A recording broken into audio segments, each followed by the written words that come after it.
देखिए, आपको पता है कि जब भी इंग्लैंड का टूर होता है तो हमेशा जो है वो कंडीशन टफ होती हैं, और इस बार थोड़ा सा हम लोग पिछले साल जो हम 2016 में गए थे वो थोड़ा हमने जो मैचेस खेले थे वो ऑलमोस्ट जून के महीने में खेले थे, लेकिन अभी थोड़ा सा हम लोग स्टार्टिंग थोड़ा अर्ली कर रहे हैं, तो ऑब्वियसली थोड़ा सा मुश्किल ज़रूर होगा। लेकिन ये कि आपको पता है कि 2 सीनियर प्लेयर्स भी मौजूद नहीं है, तो इनएक्सपीरियंस टीम है, लेकिन कोशिश यही कर रहे हैं कि टीम को ज़्यादा से ज़्यादा कॉन्फिडेंस दिया जाए। और अभी भी हमने आज यहाँ पे थोड़ी बहुत प्रैक्टिस की है, मैच खेला है, थोड़ा इन्वायरमेंट पता किया है मैच का, और उसके बाद वहाँ पे 2 प्रैक्टिस मैच हैं, तो मुझे उम्मीद है कि लड़के जल्दी एडजस्ट होंगे और उस कंडीशन में अच्छा परफॉर्म करेंगे। जा रही है मुख्तलिफ हल्कों से, अगर सियासी हल्कों से बात की जाए, सोशल मीडिया पर बड़ी तनकीद भी हो और साथ आपको परफॉर्म भी करना।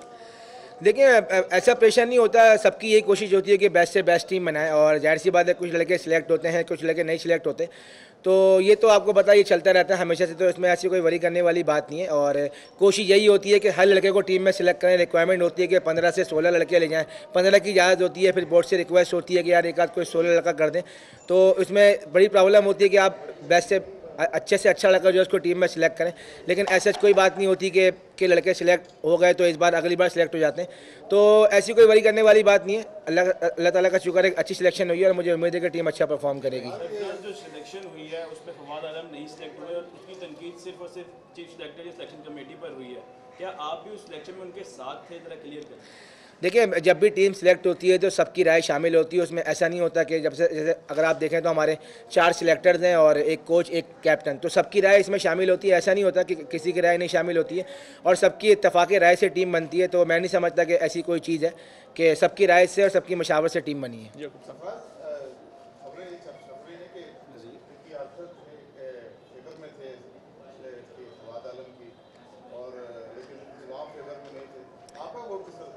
नहीं सर, देखिए ऐसा नहीं है कि वो फेवर में थे और फेवर में नहीं थे। ऐसा होता है कि जब टीम जी सर, खबरें तो आपको पता है, लेकिन ये कि जो मैं आपको बता रहा हूँ कि जो कि जितने भी 25 प्लेयर थे सबको एक मशावरे से शामिल किया था, और सारे लड़के वो थे जिनको हम ये समझते थे कि यार इन 25 लड़कों में से हमने टीम बनानी है।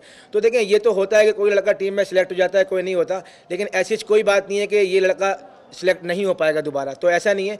सबकी मशावरत से, हाँ, इख्तलाफ राय ज़रूर होता है जब टीम बनती है कि यार ये टीम के बेटरमेंट के लिए ये ज़्यादा बेहतर है, वो ज़्यादा बेहतर है, तो ऐसा कुछ नहीं है कि वो उसके खिलाफ थे और वो उसके हक़ में थे, तो ऐसा कोई बात नहीं है। तो फराज ये बताइएगा कि हम श्रीलंका में जो टेस्ट सीरीज़ खेले हैं उसके कंडीशन मुख्तलिफ थी, जो है वो हमारी होम सीरीज़ थी, टीम भी थोड़ी हल्की थी उनकी, लेकिन अब जो है वो टीम भी जो है वो टफ है, कंडीशन यहाँ मुख्तलिफ होंगी, तो आपको लगता है कि जो आप ये हम सीरीज़ जीत सकते हैं? क्योंकि काफ़ी जो इम्कानात जो हैं वो उसके सीरीज़ के जीतने कम नज़र आ रहे हैं।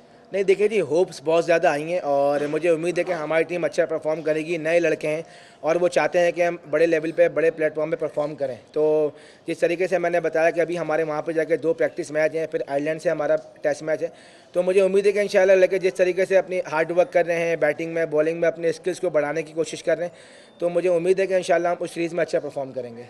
जी दावी भाई। सरफराज, हर दौर में जो भी कैप्टन आया है, इट्स ऑन रिकॉर्ड, नाम कई बताए जा सकते हैं कि उन्होंने अपनी चॉइस का प्लेयर लिया है कि मुझे फ़लाँ प्लेयर चाहिए। तो आपका एज ए कैप्टन टेस्ट में रिकॉर्ड भी कोई इतना अच्छा नहीं, तो आपने अपना वोट इस्तेमाल नहीं किया कि मुझे फवाद आलम जैसा मुस्तनद बैट्समैन चाहिए, क्योंकि आपकी टीम में मुस्तनद बैट्समैन जो टेस्ट वाले हैं वो 2 ही हैं, असद शफीक और अजहर अली। आप क्या कहेंगे? देखिए, जहाँ तक रही बात, तो ऑब्वियसली जब फवाद को हमने यहाँ पे बुलाया था तो इसका मतलब यही था कि वो हमारे प्रोबेबल्स में हैं और टीम की सिलेक्शन पे। ये नहीं था कि फवाद को बुलाने का मकसद कि हमने उसको टीम में बुलाया और सिलेक्ट नहीं किया।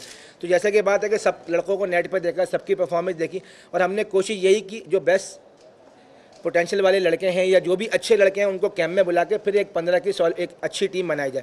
तो सब ने मिलकर मशावरत से टीम बनाई। ऐसा नहीं है कि मेरा वोट नहीं था, मेरा बस चलता तो मैं 25 के 25 लड़के टीम में ले जाता, लेकिन हमने 16 लड़के सिलेक्ट करने होते, तो इसलिए कोई लड़का बाहर हो जाता है, कोई लड़का अंदर हो जाता है। तो ऐसा कोई बात नहीं है। इंशाल्लाह उम्मीद है जो आगे आने वाली सीरीज़ जो भी होंगी, जो भी अच्छे परफॉर्मर होंगे वो भी टीम में आएंगे।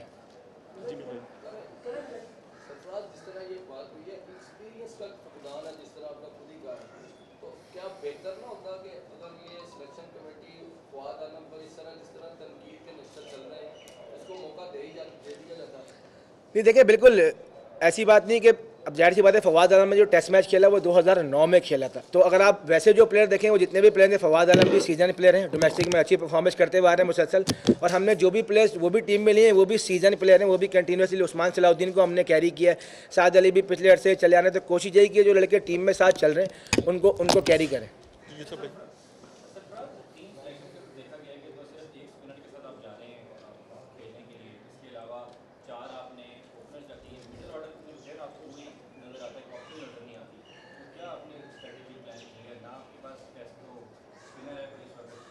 नहीं शादाब पे सर, शादाब पे बर्डन नहीं होगा? देखें, अगर आप इंग्लैंड की कंडीशन, अगर हमारे पास यासिर होता तो हम यासिर को ही लेके जाते। अब यासिर हमारे पास नहीं है तो उसकी मौजूदगी में हमने, जाहिर सी बात है, यहाँ पे 4 स्पिनर को बुलाया था तो हमें बेस्ट ऑप्शन जो है वो शादाब का लगा था। उनके पास लेग स्पिन की एक वैरायटी है, उसके बाद उनकी गुगली बहुत ज़्यादा अच्छी है, तो हमने इसलिए शादाब को ज़्यादा प्रेफर किया। और देखें वहाँ पर कंडीशन जो अभी पता चल रहा है तो वहाँ जाके पता चलेगा, क्योंकि ठंड बहुत ज़्यादा होगी तो देखते हैं कि वहाँ पे हम स्पिनर खिलाएंगे भी या नहीं खिलाएंगे, या फिर हमारे पास जो नॉन रेगुलर स्पिनर हैं या से अपना हारिस सोहेल और से शफीक का भी इस्तेमाल हम कर सकते हैं।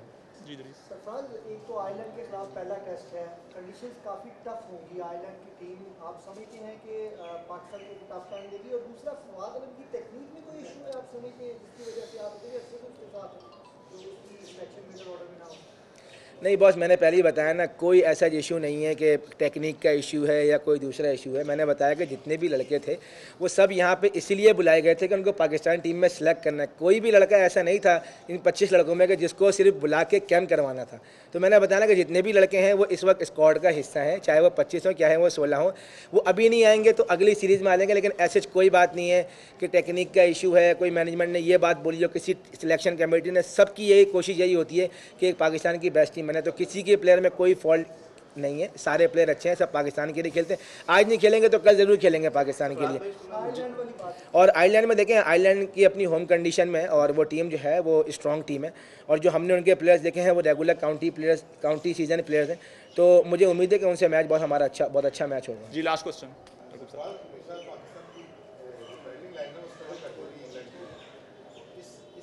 ये जो आपकी टीम है, जो बैट्समैन है, क्या आप समझते हैं कि ये इन कंडीशन में कोई हैवी टोटल बोर्ड पर देंगे कि बॉलर यानी कि आपको मैच करवा सकते सर, मुझे एज अ कैप्टन और पूरा भरोसा है मुझे अपनी टीम पे, और इंशाल्लाह जो भी हमारे पास लड़के हैं और कोशिश करेंगे उनको ज़्यादा से ज़्यादा कॉन्फिडेंस दें।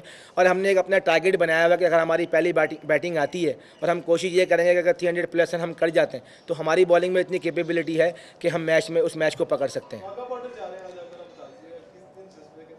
बस देखें, वाघा बॉर्डर जाने का मकसद ये था कि एक इम्पॉर्टेंट टूर पे हम लोग जा रहे हैं, तो थोड़ा सा आपको पता है कि वहाँ जाके थोड़ी सी मोटिवेशन मिलती है, और जो वहाँ पे चीज़ें होती हैं, परेड वगैरह होती हैं, तो यही एक जाने का मेरा मकसद था।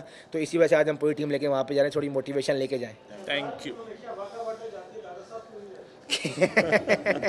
सर, वहाँ वो लड़के जाते रहते हैं अपना, और दाता साहब वाला काम करते रहते हैं अपना खुफिया तरीके से। ठीक है, थैंक यू।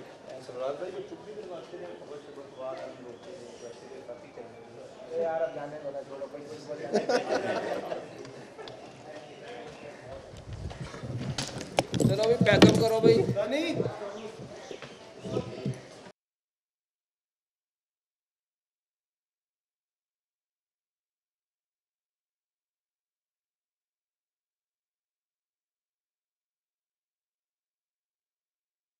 दो सीनियर प्लेयर्स भी मौजूद नहीं है, तो इन एक्सपीरियंस टीम है, लेकिन कोशिश यही कर रहे हैं कि टीम को ज़्यादा से ज़्यादा कॉन्फिडेंस